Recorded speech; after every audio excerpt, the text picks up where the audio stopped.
Hola, soy la Basmati de nuevo con vosotros. Hoy me gustaría hablaros de una persona que también os he hablado montones de veces porque es el centenario, el día 13 de diciembre de 1922 nacía Lucian Freud, nieto, o sea, hijo de Ludwig, que era arquitecto, a su vez nieto de Sigmund Freud, el famoso psicoanalista. Y bueno, he de deciros que todas las familias son muy inteligentes porque todos están colocadísimos. A su vez, los hijos de Lucian Freud, que se supone tuvo 40, lo que pasa es que solamente reconoció 14.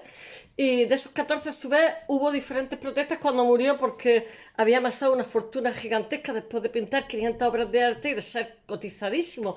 Hace poco, en una puja que hubo en la de Alan, el socio de Microsoft, os conté que uno de los cuadros de Lucian Freud que estaba en su poder, que es muy bonito, no me acuerdo cómo se llama, sé cómo es físicamente, 89 millones de dólares, 89 millones y medio de dólares, que son muchísimos. Sus cuadros son cotizadísimos.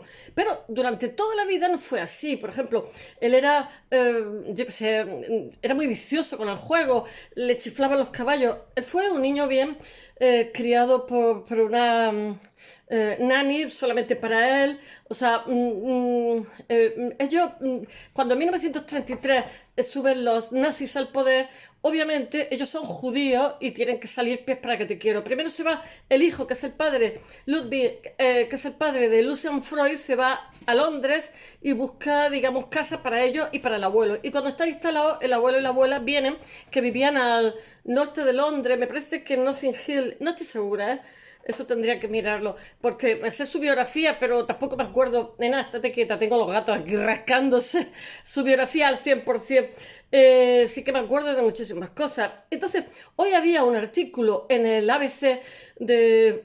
El apellido se llama Pulido. Entonces, pues, me he guiado por ese artículo.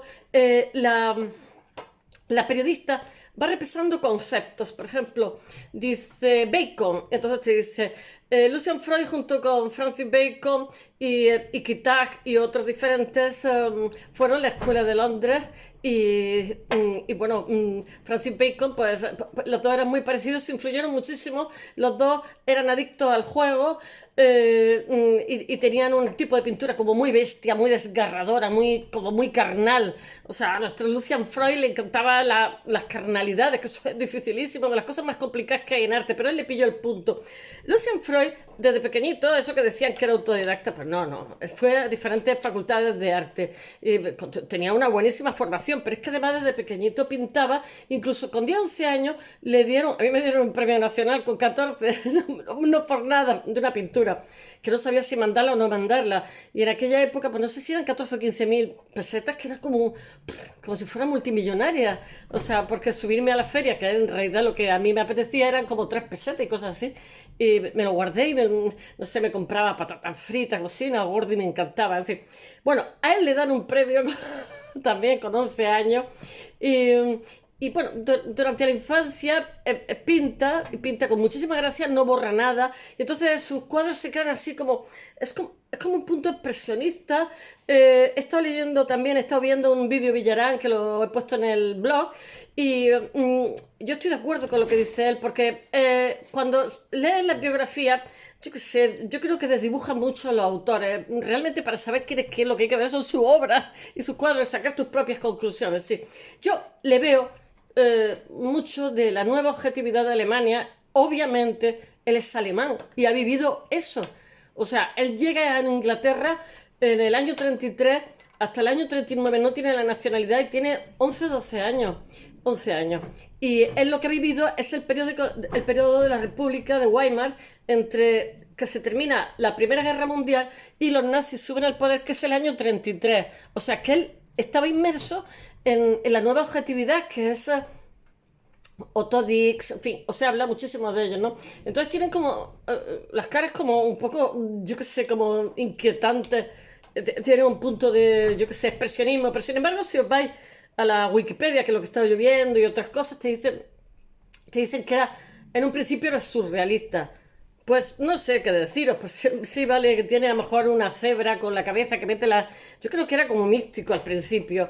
O sea, obviamente, hasta encontrar su discurso, pues fue vagabundeando por ahí. Y lo que se llevaba en aquella época, cuando él es adolescente y tal, pues el surrealismo realmente surge en la literatura, en la poesía, ¿no? Breton. Y el surrealismo lo que pasa es que es la vanguardia más larga, porque que tiene muchísimo que ver con Freud, tiene que ver todo con Freud.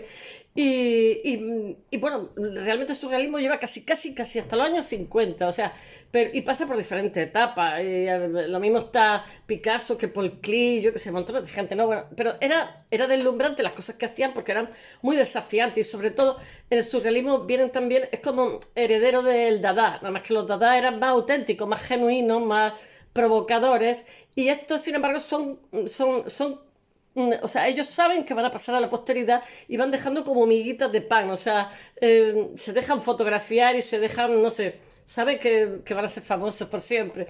Se colocan bien en la foto. Bueno, ¿por dónde voy yo? Bueno, pues nuestro Lucian Freud en Inglaterra va a tener una formación, tiene una niñera solo para él, va a tener una formación intelectual interesante, importante, y desde pequeñito se le va a fomentar, ya que la pintura es lo que le gusta, el que pinte que vaya más.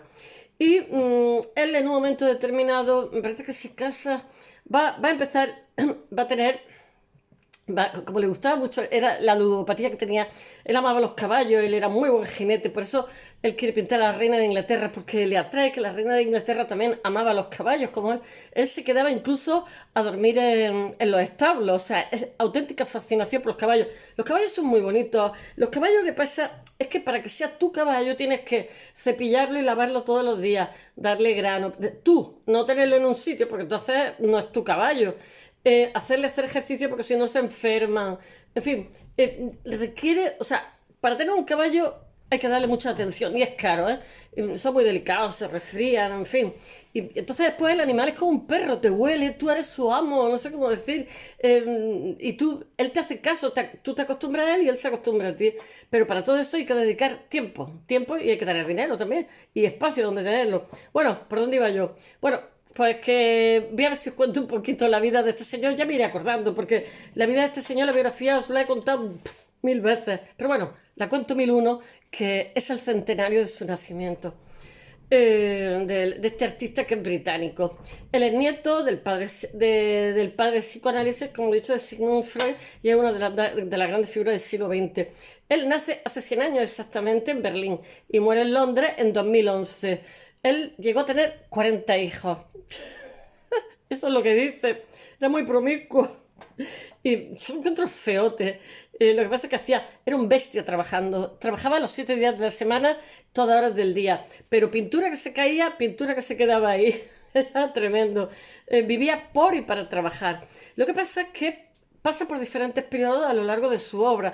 Hay un periodo en el que es muy minucioso, utiliza pinceles finos, etcétera. Y después, sin embargo, va derivando hacia la mancha. Yo creo que entre los 40 y los 50 deriva a la mancha, y es una mancha fuerte. Yo creo que también es una mancha estudiada y minuciosa, pero digamos, ya va teniendo un discurso suyo propio. Estuve viviendo una temporada en Marruecos. Bueno, él es un artista de muchísima honestidad, es tan exigente consigo mismo como con los demás. Le hacía posar tantísimo a la gente que algunos se largaban y no volvían. Aquí tengo todavía el tabardillo este. Lola, que te mejores. Tengo una amiga en Miami que está malita. Y bueno, aquí me están mandando mensajes. Mira que me da rabia. Él era exigente consigo mismo y con los modelos. Él era huraño, pero decían que es que era bastante tímido.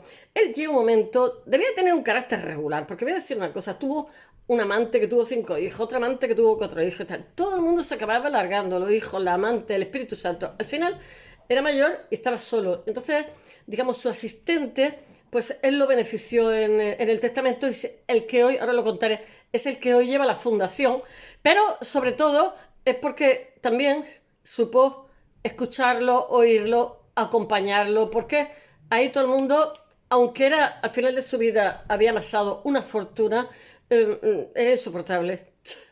Pero también tenía corazón, porque por ejemplo, cuando su padre muere, su madre se quiere suicidar, y entonces él, para que superara ese bache, porque no quería estar sola y tal, pues se la trae todos los días al taller y todos los días la pinta, la dibuja, y incluso él mismo es utiliza el arte como catarsis. Me refiero, cuando está pasando en una mala racha, como hacía Rembrandt también, cuando se le muere su esposa, cuando se arruina, cuando subastan sus bienes, se dedica a pintarse. Entonces, es catártico, el arte es catártico, escribir es catártico también. Bueno, él dice, quiero que mis cuadros asombren, perturben, seduzcan y convenzan. Bueno, entonces él tiene mucha obra. Él decía que no tomaba encargos, que lo hacía todo, solamente pintaba lo que le daba la gana. Pero eso no es cierto, porque tenía muchos hijos que mantener, etcétera. Entonces sí que hizo encargos, o sea, sí que le hicieron encargos. Y no es que sea el grueso de su obra, no es lo mayoritario, pero sí que se plegó a la necesidad, porque muchos también tuvo deudas de juego, muchas ruinas, se arruinó varias veces. Entonces muchas veces le perseguía el hombre del frac, no sé cómo se dirá en inglés, para cobrarle, y él le pagaba mediante pintura. Y él se autorretrata de forma obsesiva, despiadada, con toda, sin autocomplacencia. Él dice que solía hacerlo cuando estaba más deprimido. Él escribe su biografía, ¿eh? Y él cuenta también, creo que lo he dicho bastantes veces, que aunque su abuelo psicoanalizaba, que a él no le interesaba. Él le gustaba su abuelo, le atraía, iba a verlo bastante, pero no le interesaba en nada el psicoanálisis. Pero bueno, pero si él psicoanaliza a la gente, porque en las pinturas que tiene no es lo que la gente pretende ser, sino lo que realmente son. Él, por ejemplo, tiene pinturas de Kate Moss, la famosa modelo con 7 meses embarazada, que la pinta desnuda. Está en la cama acostada ella con él, tiene una fotografía, entonces él le pinta como 2 gaviotas en la espalda y ella bromea diciendo que esas 2 gaviotas que se va a cortar ese trozo de piel, que se va a hacer un injerto y las va a vender, porque él ya entonces era cotizadísimo. Bueno, eh, él hace como Rembrandt, o sea, que se hace muchísimos autorretratos y es uno de los pintores. Él se retrata a sí mismo con unas botas viejas desnudo, pinta muchísimos desnudos y además es curioso porque él pinta figurativo en una época en que estaba triunfando la abstracción del expresionismo abstracto, no me sale, expresionismo abstracto. Y, o sea, tanto en Estados Unidos como en Europa. Y sin embargo, él va contracorriente, está totalmente, hace lo que le da la gana. Bueno, su primer autorretrato está fechado en 1939, el último 64 años después. Él estuvo 70 años trabajando, hizo 500 obras y 40 hijos, que también son obras. Bueno, toda una vida observándose, porque los artistas son muy narcisos, hay que decirlo, somos muy narcisos. Bueno, las cicatrices del cuerpo y del alma, bajo las capas y capas de pasta que le mete ahí de manteca. Un día llega al estudio con un ojo morado, es que se había peleado con un taxista. Y él dice que no se acordaba ni porque seguramente iría pitado. Pero dice que decidió pintarse hombre con ojo morado. Ay, ese autorretrato con ojo negro se llama el cuadro. Y además le salió un cuadro muy, muy, muy apañado. Él dice que la pintura para él es autobiográfica. Entonces, él para pintar a alguien, por ejemplo, tenía en primer lugar que le llamar la atención, pero le tenía que llamar la atención por interesante, por agradable o por estúpido. O sea, tanto a uno como a los otros los pintaba. Entonces, hizo realmente lo que le dio la gana. Él, por ejemplo, en este artículo del ABC recalca diferentes conceptos, como por ejemplo Barry, que es Lucian Freud conoce al bailarín, era un bailarín como muy inquietante, era un performer, Late Barry, y a través de una amiga común que era Sarah White Evans. Y este señor es australiano y había migrado a Londres en 1980 y es una figura destacada clandestina londinense. Londres tiene, no sé si tenía antes, no sé si seguirá teniendo, como una especie de bajo fondo muy atractivo también, pero muy inquietante. Y es conocido por las escandalosas actuaciones en los clubes nocturnos. Y el pintor ve en él a un maniquí perverso y lo pinta. Porque le fascina muchísimo. También le interesa es un hombre como muy grandote, muy grandote. Y se hacen amigos al final. Y surgen varios retratos que le hace a Barbary desnudo. y es muy bonito. Él tenía fascinación por las carnaciones, por la carne. Lo que más le gustaba era pintar la piel. Entonces pintaba casi todo el mundo desnudo, mujeres, embarazadas, recién, gente que había traído el niño en ese un poco antes. La carne trémula. Y lo que hace es que llena los lienzos de figurativos, a menudo los desborda. Porque al principio va haciendo los cuadros más pequeñitos, pero con el tiempo, una de las cosas, su discurso, digamos, cuando se desarrolla más, ya los lienzos van siendo de tamaño importante, cada vez más grandes. Tiene muchísimos desnudos, como muy descarnados, que lo hace así como muy grisáceo. Él pinta también a la reina de Inglaterra, pero lo pinta pequeñito. Lo criticaron mucho ese cuadro. A mí me gusta bastante.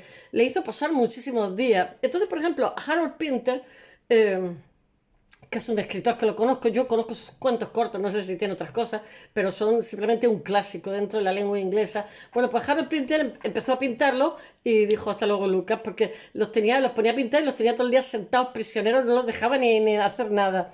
Bueno, sus carnaciones son como muy grisáceas, muy terrosas, y son como inquietantes, genera desasosiego.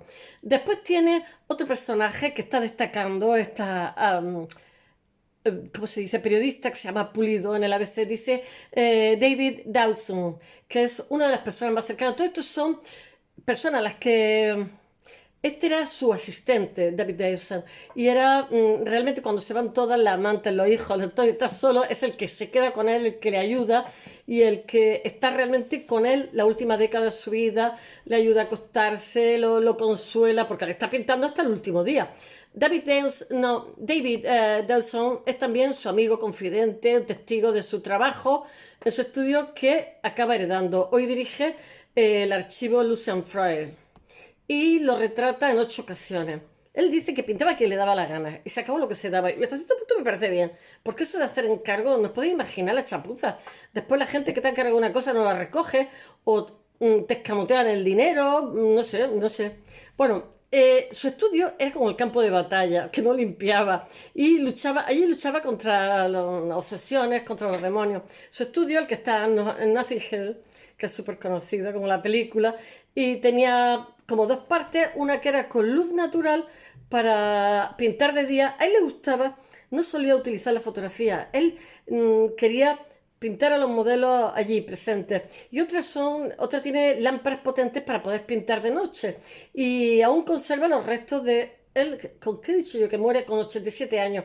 El estudio todavía tiene los restos de pintura por las paredes. Mirar, es que hay que tener estudio, porque si yo aquí lo hiciera, todo terminaría pringado. Con las épocas que pintaba, no quiero deciros que parte de mi cuerpo y de mi ropa, todo, el coche, la ropa interior y además es como cuando pescaba con mi padre, me duchaba y seguía oliendo a pescado.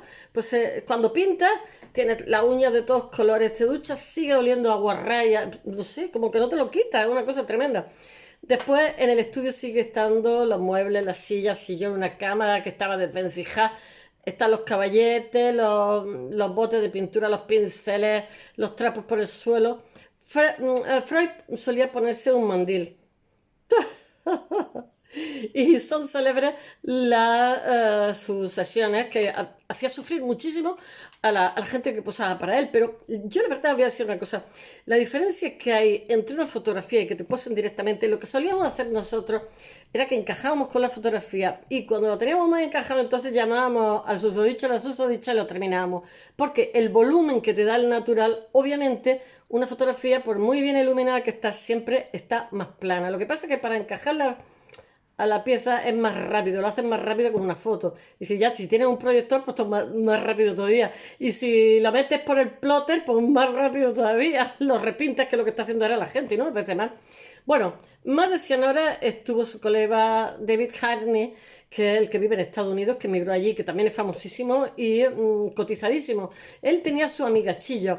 Y, por ejemplo, Harold Pinter, os he contado antes que dijo hola y adiós, salió huyendo, no quiso ser pintado, porque lo tuvo ahí todo un día sentado y estaba ya desesperado. Ser modelo de Freud, no, de Lucian Freud, no creáis que era fácil. No era una persona fácil. Consumía mucho tiempo y mucha energía. Él iba a la suya como buen pintor. Era una experiencia como muy pesadita, ¿eh? Trabajaba 7 días a la semana, 365 días al año, desde las 8 de la mañana a la 1:30, a la 1 del mediodía y desde las 6 de la tarde hasta la madrugada. Yo creo que tiene épocas, porque la época que era amigo de Bacon, trabajaban hasta mediodía y a mediodía se duchaban y se iban a las carreras y después se iban a beber. Bueno, después con el tiempo acabó pintando mal. Bueno, si no quedaba bien una obra, cogía y la destruía. Francis Bacon y él, como os he dicho, era amigo desde los años de, yo qué sé, de María Castaña, de los años 40, desde que terminó la Guerra Mundial, aproximadamente 44-45. Bacon era mucho mayor que ella, era 13 años mayor que nuestro Lucian Freud, y los presentó también una amiga que se llamaba Graham Sutherland, y iba muchísimo, se emborrachaban todos los días, aquí muy british el asunto, al Colony Room de Soho. Pero sobre todo lo que lo unía es que ambos tenían una pintura muy descarnada, como muy canalla.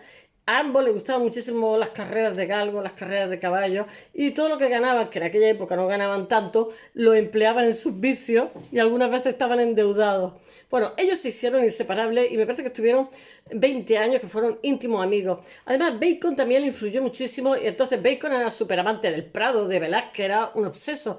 De hecho, aquel murió en España. Francis Bacon tenía un novio que se había echado en España y él venía cada X tiempo a ver la obra de Velázquez. Y en el Prado, Francis Bacon ya era súper conocidísimo. Y en el Prado, como se había hecho amiga de una jefecilla, pues le cerraban el museo para él. Venían unas horas que no había nadie. Y se podía pegar el gusto de tirarse 7 horas ahí con el Velázquez o lo que fuera. Él adoraba a Velázquez. Entonces, a Francis Bacon o a Lucian Freud le influyó. Entonces, Lucian Freud un día cogió un avión, vino, vio las meninas, cogió otro avión y se fue a Londres y siguió pintando. Porque le había puesto la cabeza como un bombo. Bueno, ellos tienen como una sólida amistad, pero después se matan vivos. Además, se pintan mutuamente, se retrataron mutuamente. Él dice que él lo pintó del natural y a él lo pintaron desde una foto. Hay bastante afinidad entre la pintura de ambos. Siempre ambos son figurativos. Es excesiva, es carnal, es brutal, porque ambos eran brutales. ¿Y por qué se rompió esta amistad? Pues no lo sabemos. Lucian no valoraba las obras tardías de Francis porque decía que había sido muchísimo mejor cuando era joven, que la fuerza de su trabajo de juventud no tenía comparación. Dice Dawson, Dawson es el asistente, formaron pues parte de lo que fue la Escuela de Londres, como os he dicho, que está también Kitai, que yo os he hablado de él, y bueno, la Galería Gagosian en estos momentos me parece que tiene una exposición. Ahora mismo hay una exposición en la National Gallery y otra en la Gagosian. La Gagosian es muy, muy conocida. Está en la Gagosian de Londres, no la de Estados Unidos.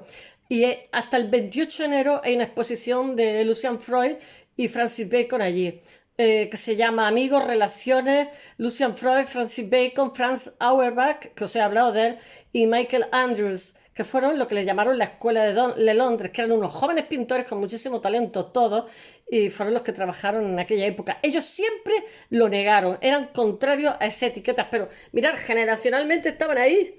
Espacio, lugar, las sensaciones, las inquietudes, yo qué sé, todo. Qué pelo, es que me ha llovido. Bueno, después está... él era un caballero, aparte de todo, era fino. Lo que pasa es que era insoportable, se fue todo el mundo. Él ya cuando era viejo solía lucir una bufanda que se le ataba al cuello como si fuera una corbata. Y iba un poquillo desaliñado. Pero siempre tenía clase porque era un niño fino y atractivo, era un hombre muy alto. Tenía fama de huraño, aunque realmente lo que era muy tímido, muy introvertido. Tuvo, como os he dicho, 40 hijos, que solo reconoció a 14 y de esos 14 no les dio herencia a todos, porque había unos que les caía mejor que otros. Él dejó una herencia grande porque era multimillonario cuando terminó. O sea, mirar que sus cuadros se pagaban por millones de dólares. Y primero tuvo dos con su primera esposa y con el resto de amantes tuvo 12. En realidad dice que tuvo 14. Después él se casó con la heredera de la... Cuando se divorció de la primera, se casó con la heredera de la cerveza Guinness, pero con esa no tuvo hija. Sus hijos son Bella, Susie, Esther, Rose, Annie, Frank, Paul, Annabel. Los hijos están todos colocadísimos, como su hermano. Tiene un hermano parlamentario y otro que es editor. Estos son gente, son muy trabajadores. Otros hijos, Jane, Paul, Lucy, David, Alexander, Isabel, Francis y Michael. Cuando murió el padre en 2011, murió el 20 de julio, pues se reunieron todos los hijos por primera vez, todos juntos, porque por lo visto no se hablaban, y presentaron una demanda por que algunos los dejaron fuera del testamento. Mirad, cada uno con su dinero hace lo que le da la gana. Como os he dicho, él pintó a Isabel II, pero dijo que tenía que ir a su estudio. Y le dijo que se pusiera una corona. Posó para Freud, porque a él le fascinaba muchísimo Isabel. 19 sesiones, 19 sesiones. La, en el Palacio St. James también. Hubo una relación muy fluida porque ambos amaban los caballos. Tenían la misma edad y amaban los caballos, eran de la misma edad, pues tenían mucho de qué hablar. A Freud le caía muy bien la reina, le fascinaba la posición que ocupaba, por eso insistió en que posara con la corona. Es precioso, el cuadro que le he hecho es así, ¿eh? Y pues un montón de veces. Pero fue ella quien la eligió. Isabel II nunca dijo si le gustó o no el cuadro. La pintó un poquito mayorcita, también lo tengo que decir. Las críticas en la prensa es que la había sacado avejentada. Eh, no la sacó avejentada, estaba mayor en aquella época, pero es un cuadro como muy expresivo, de mucha pincelada, de mucha pasta. Y ahora mismo está en la Royal Collection. Él pintaba muy despacio, las cosas de palacio van despacio. Y se acordó que fuera un cuadro pequeño. Nunca retrató a Diana de Gales porque dice él que Diana de Gales tenía una imagen muy poderosa, muy, muy fuerte, que no podía llegar a la persona real que había debajo. Él, cuando se fue a casar, siempre se casó a sus dos primeras esposas, después ya no se casó más. Tuvo muchas parejas y muchos hijos, pero no se casó más. Sus dos primeras esposas eran gente con muchísimo dinero. Él también provenía de gente acomodada, ¿eh? Y no lo querían porque era judío austríaco. Su padre era N. Ludwig Freud y su madre era inglesa, Lucy Brack. Me parece que al padre le decían Lux o algo así. Lucy nació en Berlín en 1922, un 13 de diciembre. A los 10 años emigró con su familia, se lo he dicho, al Reino Unido, huyendo de los nazis, la llegada al poder de los nazis. Siempre se definió como un judío secular, no religioso. Se casó con Caroline Blackwood, pese a las objeciones de su familia, de la novia, que no le gustaba nada. Con ella tuvo dos hijas, ¿eh? Y no le gustaba nada el hecho de que fuera judío. No sé si una diseñadora, otras, están todas colocadísimas. Después, a Kate Moss, como os he dicho, la pintó a la top model en 2002, que estaba embarazada de 7 meses, la pintó desnuda y fue precioso. Lo que pasa es que a Jerry Hall también le haría lo mismo, también embarazada. Al parecer él no quedó muy contento con ese cuadro. Pintor y modelo se hicieron muy buenos amigos y en una fotografía aparecen abrazados en la cama de un estudio. El artista le tatuó dos pequeñas golondrinas en la espalda y dice ella, ¿cuántos millones pagaría un coleccionista por este tatuaje? Dice, tal vez podía conseguir un injerto de pie y venderlo. Bromeaba ella. Bueno, ahora mismo las cartas de Lucian Freud se han vendido por muchísimos millones. Cartas que hay entre el 39 y 54. Antes la gente de esa generación, mi madre era del 29, escribía muchas cartas. Cuando estaba yo interna me mandaba muchas cartas. Cuando no sé qué, escribir cartas es una preciosidad y recibirla una maravilla. Lo echo de menos, no tiene la misma gracia. Lo que pasa es que lo de ahora es más rápido. Bueno, esto se ha publicado también por el Thames Hudson y reúne la correspondencia de Freud porque ahora mismo es un artista que es objeto de culto. Hay una nueva edición a cargo de David Dawson y el crítico de arte Martin Gaefford. Bueno, la misiva, os he dicho que ahora va a una exposición al Thyssen, en enero se inaugura la exposición, y una retrospectiva de Lucian Freud. Las cartas están llenas de mucho sentido del humor, además. Phaidon ha publicado Lucian Freud de Martin Gaefford, que es una biografía que está hecha por Mark Goborn y David Dawson, y es una monografía, o sea, su asistente y otro señor, de su vida y de su obra. Después, bueno, pues que tuvo 500 amantes, eso es lo que dicen, se casó en 2 ocasiones y su primera esposa fue Kitty Gutman, tuvieron 2 hijas y después fue la esposa multimillonaria Caroline Blackwood y heredera de la Guinness, como he dicho, pero por eso no tuvo descendencia. Entre sus amantes, pues tuvo a Bernardine Cabley, Susie Bolt, Catherine McAdam, bueno, mucha gente que no nos interesa. Y después la National Gallery en este momento tiene una exposición monográfica de Lucian Freud que se llama Nuevas Perspectivas, que reúne 50 obras que vienen a España ahora en enero.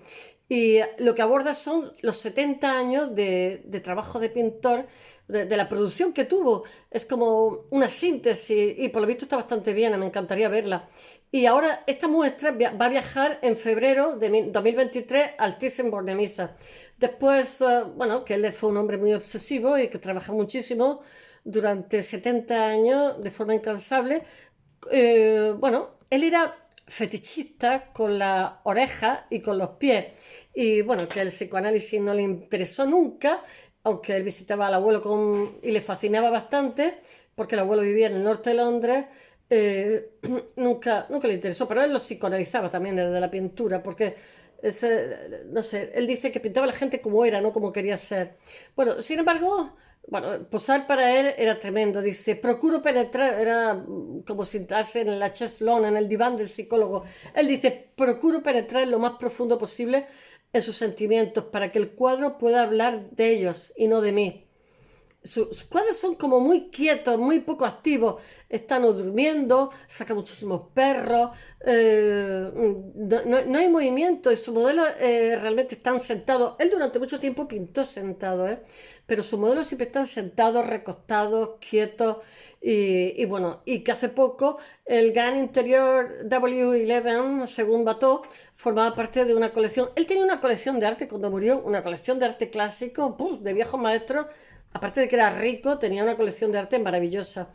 Y el cuadro suyo, que os he dicho, que no sé cómo se llama, Gran Interior W11, según Watteau, en la puja que os dije de Alan, de la Sala Christie, alcanzó 86,2 millones de dólares, que fue un nuevo récord de subasta. Y, y aparte de su esposa y su amante, tuvo musas como Sutilie, que era una supervisora que a lo mejor pesaba, yo qué sé, 127 kilos. Y retrató en varias ocasiones. Sus cuadros ahora mismo son valoradísimos. Los cuadros son tremendos. Un cuadro en el que posa desnuda, recostada en el sofá, que es muy clásico. Yo creo que han hecho un sello de eso. Se vendió en su momento por 56,2 millones. Mirad, su obra las tienen coleccionistas. El Thyssen-Bornemisza me parece que tiene 4 obras suyas. Y bueno, el 26 de julio, el Thyssen-Bornemisza de 1981, el barón Thyssen le hizo un retrato y después le hizo un segundo retrato. No sé cuáles, son muy bonitos los retratos que le hizo. No sé si es el primero o el segundo, lo tiene Francesca Thyssen. Y en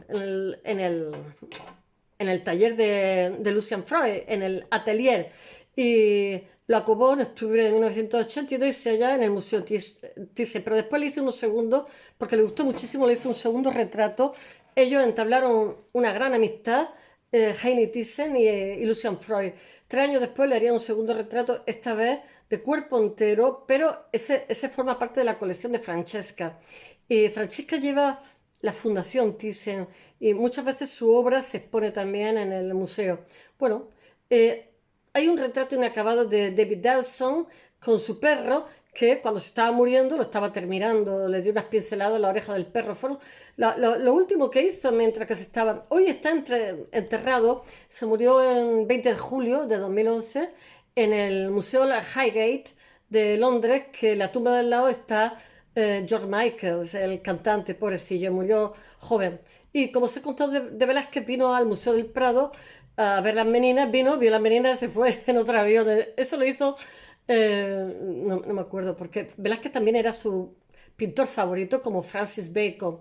Y bueno, no sé ya qué más contaros.